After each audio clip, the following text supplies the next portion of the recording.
Alors, bonjour, nous sommes là avec Estelle Millier,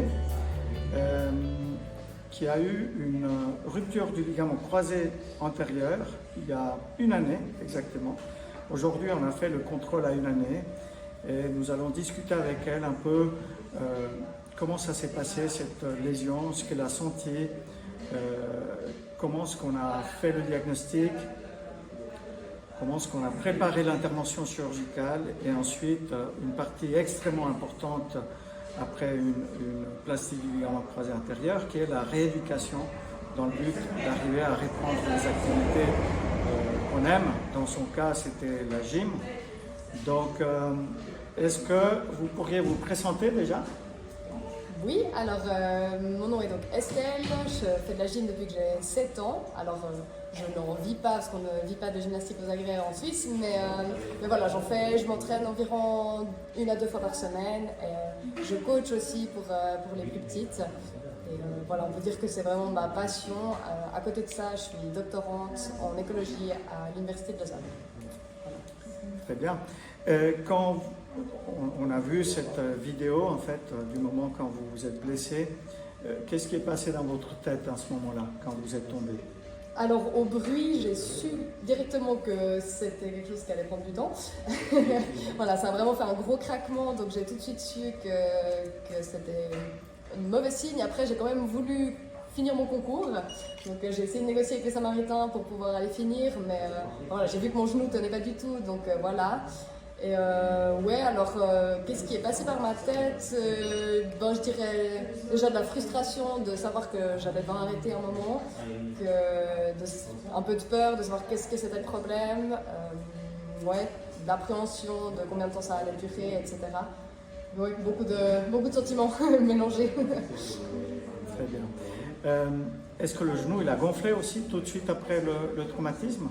Non, pas tout de suite. Au début, j'avais pas du tout mal, mais je pense que l'adrénaline et le fait que j'étais chaude pour mon concours fait que j'ai pas eu mal tout de suite. Je suis restée dans la salle de concours pour terminer le concours avec mes coéquipières. Et puis j'avais tout de suite mis de la glace. Puis au bout de 45 minutes, c'est là où j'ai commencé à avoir vraiment des grosses douleurs. Et je me suis dit qu'il fallait aller voir aux urgences pour voir exactement ce que c'était. Alors, lorsqu'on a un patient jeune, athlète, les lésions les plus fréquentes, la cause la plus fréquente qu'on voit, en tout cas en Suisse, pour les ruptures du ligament croisé, c'est le ski et le foot. La gym, c'est beaucoup moins fréquent. Mais ces genres de traumatisme, un valgus avec un pop à l'intérieur du genou, avec un craquement, c'est une rupture du ligament croisé antérieur jusqu'à preuve du contraire. Et lorsqu'on s'est vu la première fois au cabinet, on a vu que le genou était clairement instable. Il y avait un gros battement entre le fémur et les tibiales, l'examen clinique, et un gros épanchement.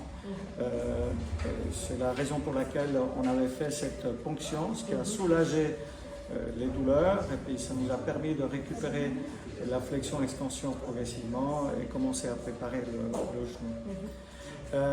Est-ce que vous étiez surprise de voir, lorsqu'on a fait le test des forces des membres inférieurs, à quel point il y avait quand même une faiblesse musculaire, même du côté non blessé, enfin du côté sain?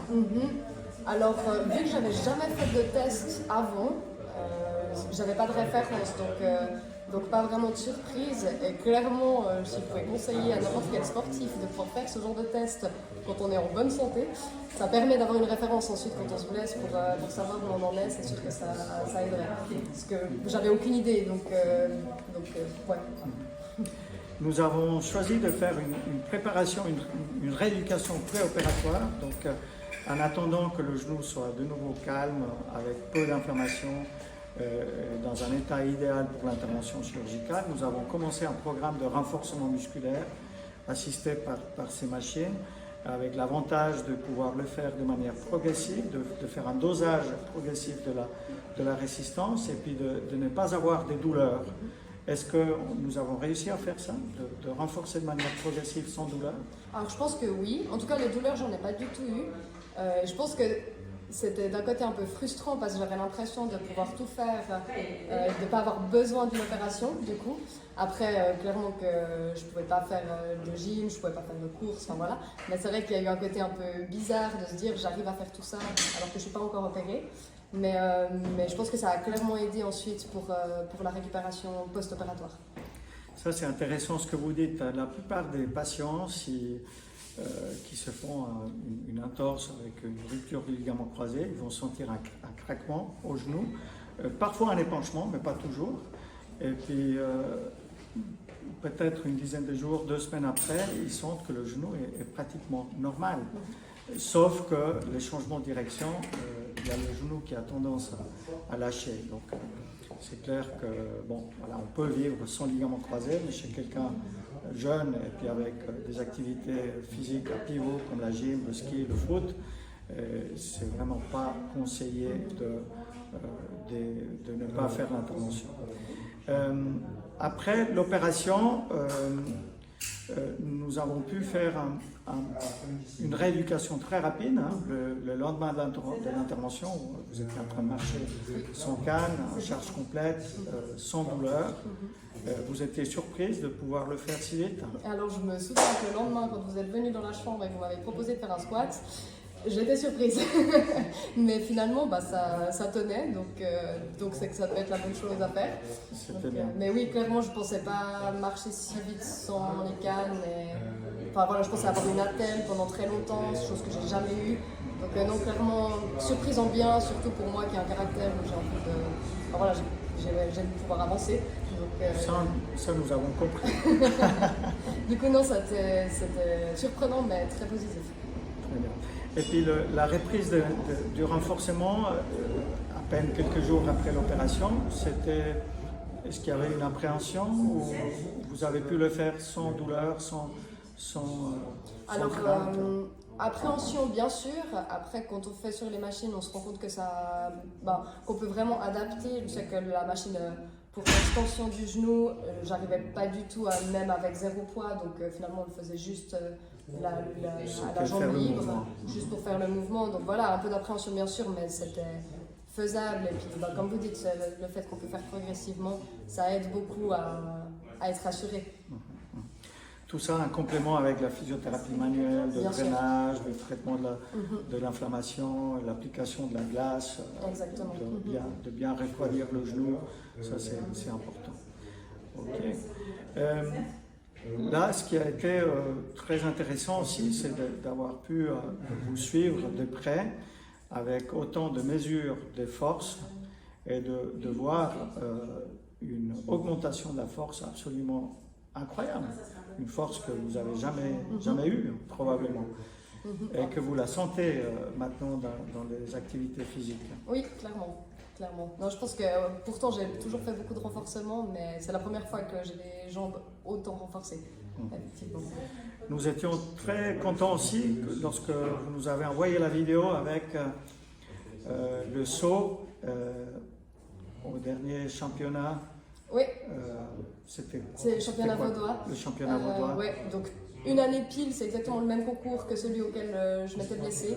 Et je me suis lancé le défi de le faire et puis voilà, de reprendre. Combien de mois après l'opération c'était? C'était du coup 9 mois. 9 mois après l'opération, ouais. Et puis, non, très, très contente de l'avoir fait et puis d'avoir relevé le défi. Vice-championne, hein? Vice-championne, ouais, c'est ça. Super. Alors, bon, merci beaucoup pour ce témoignage. C'était un peu dans l'idée de pouvoir partager avec nos patients et avec mes collègues généralistes ce qu'on fait pour pouvoir obtenir une rééducation vraiment personnalisée avec un dosage très précis, sans douleur, dans le but d'arriver au meilleur résultat possible. Hein. Il y avait un questionnaire pour la confiance. Et puis celui-là, on a vu comment la confiance a progressé petit à petit. Et ça, c'est très important. Il y a beaucoup de sportifs, même professionnels de haut niveau, qui font que ça. qui ont beaucoup de peine à reprendre les activités sportives, à récupérer la confiance. Donc c'est important d'avoir pu voir cette évolution et puis avoir ces informations pour discuter de manière plus ciblée. Merci. Merci à vous. Et puis si on se croise sur une piste de ski, c'est très bien. Pas dans d'autres circonstances. Pas dans d'autres circonstances, c'est mieux. Super. Merci beaucoup.